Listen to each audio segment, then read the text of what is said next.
Musi project విషయంలో ముఖ్యమంత్రి గారు చెప్పాలా మేము కూడా మొత్తం దేశంలో ఉండే అన్ని వివరాలు తెప్పించినాం. ఇగో ఇది నమామి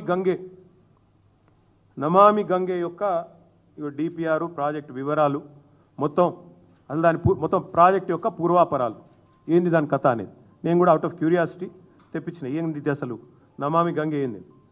2400 కిలోమీటర్ల గంగా నది ప్రక్షాళన కోసం కేంద్ర ప్రభుత్వం స్టార్ట్ చేసింది ఈ కార్యక్రమం నమామి గంగే. 2400 కిలోమీటర్లు మొత్తం కలిసి దానికి పెట్టిన బడ్జెట్ ఎంతో తెలుసా? 40,000 కోట్లు. 2400 కిలోమీటర్ల గంగా నది కోసమేమో 40,000 కోట్లు. కానీ 55 కిలోమీటర్లలో జరిగే మూసీ సుందరీకరణ కోసం మాత్రం ఈ ముఖ్యమంత్రి గారు చెప్తారు 150,000 కోట్లు ఖర్చు అవుతుందంట. దీన్ని స్కామ్ అనకి ఏమనాలి మరి మేము? దీని వెనకాల ఉన్న మతలబ్ ఏంది చెప్పాలి కదా. ఇంకొక మాట కూడా రేవంత్ రెడ్డి గారు చెప్పాలి.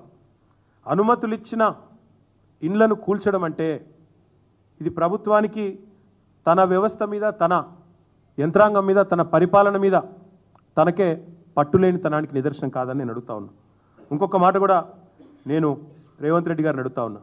కూల్చాల్సి వస్తే, and I'm saying this as a minister who worked in municipal department for 8 years, 8 ఏళ్ళు మున్సిపల్ మినిస్టర్గా నేను పనిచేస్తున్నాను. కూల్చాల్సి వస్తే మొదట కూల్చాల్సింది నాలాల మీద ఉన్న వాటిని కూల్చాలంటున్నారు కదా. ఫస్ట్ కూల్చాల్సింది హైడ్రా కమిషనర్ ఆఫీసు.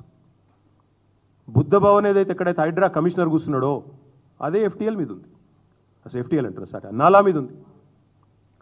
హుసేన్ సాగర్ పక్కనే ఉండే నాలా మీద బుద్ధ భవన్, దానిలోనే ఎలక్షన్ కమిషనర్ ఉంటాడు, యువతల దిక్కు వస్తే హైడ్రా కమిషనర్ ఉంటాడు, అలానే విమెన్స్ కమిషన్ ఉంది. ఫస్ట్ ఆ బిల్డింగ్లో కొట్టాలి మీరు నిజంగానే కూల్చాల్సి వస్తే.